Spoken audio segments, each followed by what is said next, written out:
Ano nga ba ang mga dapat abangan ng mga Luffy fans ngayong tapos na ang Wano arc sa anime series ng One Piece? Hello guys, MK here at sa video na to, pag-usapan natin ano nga ba ang mga maabangan natin sa susunod na arc ng One Piece anime series. Pero bago mag-umpisa to, baka naman pakihit naman ng like, comment, share at subscribe bilang suporta sa ating video. If wala ka pa sa chapters na masasama ko sa video na ito, naku, sorry agad na kama. Pero excited na ako sa mga mangyari sa anime series tungkol sa Egghead Island arc. Muling paalala, binalaan na kita. Pagkatapos nga ng laban nila Luffy sa Beast Pirates at sa dalawang former emperor na sila Kaido at Big Mom, ang susunod na isla na ituturo ng log post na nakuha nila sa Wano ay ang misteryosong isla na tinatawag na Egghead. Lingid nga sa kaalaman ng Straw Hat Pirates ay dito rin matatagpuan ang pinakakilalang scientist sa mundo ng One Piece at walang iba kundi si Dr. Vegapunk. Yung legit na Vegapunk Egghead Island o ang Future Island. Ito ang unang story arc sa final saga ng One Piece. Legit ngang patapos na ang One Piece pero tuloy pa rin tayo. Anyways, sa arc ring ito, malalaman natin ang isa sa mga pinagkakabalahan ni Vegapunk bukod sa mga Devil Fruit, ang Void Century. Kaya asahan natin na magpapadala ng mga malalakas na tao ang world government sa Egghead Island. Isa na nga sa dapat nating abangan dito ay ang muling paglalaban ni Luffy at Rob Lucci. Pero di sa part na to, nasa Cyberpol na si Rob Lucci. Sa arc ring ito ay i-announce sa mga bagong Emperor of the Sea at ang kanilang mga bounty at ito ay sina Shanks na may 4.04 billion belly, Marshall D. Teach na mayroong 3.96 billion belly, si Buggy na may 3.189 billion belly, at ang pinakabago sa lahat ay si Monkey D. Luffy na mayroong 3 billion belly. Mula sa puntong ito, ililist daw na natin ano ang mga magaganap sa Egghead Island arc based sa current manga as of this moment. So kung mapapanood mo itong video na to, maaring marami ng mga pagbabago o nadagdag na chapters pagkatapos mong mapanood itong video na ito. Number 1. Ang pagkamatay ni Cobra sa harap ng Gorosei o Five Elders at pagkawala ni Vivi. Siguro mag-share ako ng konti pero again, binigyan na kita ng babala. Sa part na ito, nagpunta si Cobra sa Merjua para alamin kung bakit nawala sa history ang pangalang Lily na isa sa 20 founding kingdoms na nagtatag ng world government. Sa part ring ito, nasa Merjua sila Sabo, Jewel Reboni at iba pang revolutionary army para iligtas si Kuma at ang iba pang bihag ng mga celestial dragons. Humarap si Cobra sa Five Elders at sa hindi inaasahang pagkakataon ay nagpakita sa kanyang harapan si Imo. Oops, putulin ko na dito. At dahil sa insidenteng yun, sinubukang iligtas si Sabo si Cobra, ngunit huli na ang lahat. Nabanggit sa part na ito na mortal na kalaban ng mga Celestial Dragons ang mga may pangalang D at isa rin ito sa mga natuklasan ni Cobra na ikinasawi niya na ang nagtatag ng Alabasta Kingdom na si Lily ay mayroong D sa kanyang pangalan. Number 2.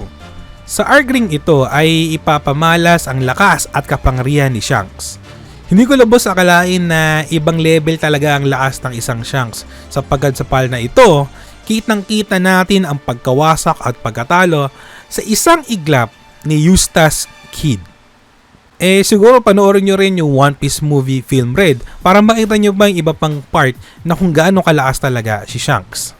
Sa kung anumang dahilan bakit sila naglaban at pinuntahan ni Eustace Kid si Shanks ay abangan na lang natin sa anime series o sa mga susunod pang chapter sa manga. Konti pa lang kasi yung panel dito pero ang tumatak sa akin dito ay ang interes ng Red Hair Pirates na kunin na ang One Piece. Number 3, ang Cross Guild. Sino nga namang mag-aakala na bubuo ng isang alliance sila Dracula Mihawk at Crocodile sa isang buggy? Ito nga'y tinatawag na Cross Guild. Habang binabasa ko ang panel na ito, natatawa ko dahil hindi ko alam kung may seryosong labang bang magaganap between world government at Cross Guilds. Dahil unang-una hindi sang-ayon si Buggy sa mga gustuhan ng dalawa niyang kasama, ngunit wala siyang magagawa dahil panay suntok at tadyak at siguro may gamit pang espada ang inaabot niya palagi sa dalawa. Kitang-kita nga natin sa panel kung paano alagaan nila Dracula Mihawk at Crocodile si Buggy. Hindi ako makapag-antay paano magiging kenkoy ang mga episodes na to sa anime series kaya abangan natin. Number 4, ang pagkahuli ni Koby sa Hachinosu o ang Pirates Island. Sa arc na ito, matutunghayan natin kung gaano kalakas ang legendary hero na si Monkey D. Garp. Sugal at lakas ang makikita natin dito kasi sino ba namang mag-aakala na wawasakin sa isang suntok ni Garp ang halos buong Hachinosu at makikita rin natin dito ang totoong lakas ng training ni Koby. Sa part ring ito, i-announce na ang pang-10 miyembro ng Blackbeard Pirates ay walang iba kundi ang former admiral at protege ni Garp na si Aokiji Kuzan. Hindi pa natin alam at confirmed na baka nasa plano talaga nila Kuzan na maging bahagi siya ng Blackbeard Pirates para makuha ang loob ni Blackbeard dahil alam nga natin na bahagi rin ng sword si Aokiji. Ligtas na nakataka sila Koby, ang ibang mga marines at mga bihag sa Hachinosu. Ngunit naiwan at nadagip ng ilang part ng Blackbeard Pirates itong si Garp. At panglima, ang totoong kapangyarihan ng mga Gorosei. Sa arc ring ito, nabanggit ni Oda na ang after ng time skip ay ito ang pinakamatatangdaang insidente kesa sa Paramount War. Dahil makita natin dito ano ang ibang plano ni Imu sa mga susunod na chapters.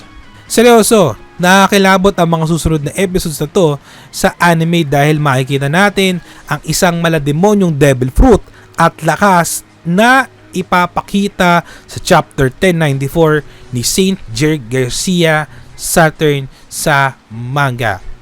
Kung hindi mo pa alam ang itsura nito, makikita mo yung link sa itaas ng video na ito. Sa arc ring ito, makikita natin ang posibleng itsura pero sa manga kasi silhouette lang ang ancient weapon na ginawa ni Vegapunk.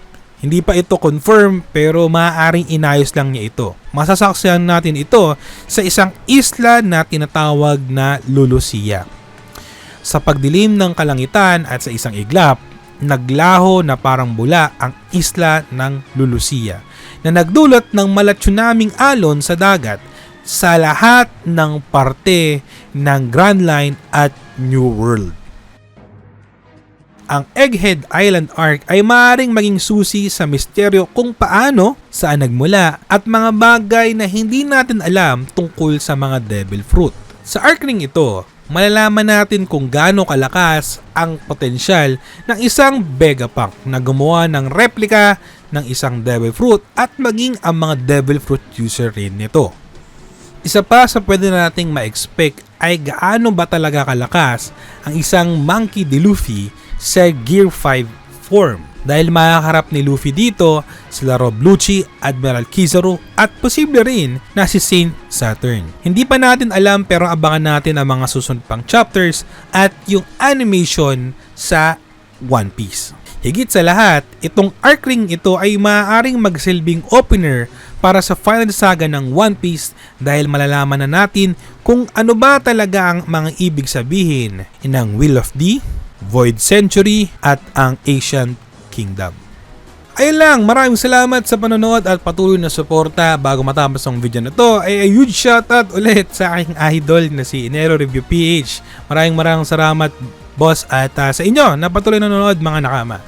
Hanggang susunod, this is Master Kamonde. See you in the next one. Peace.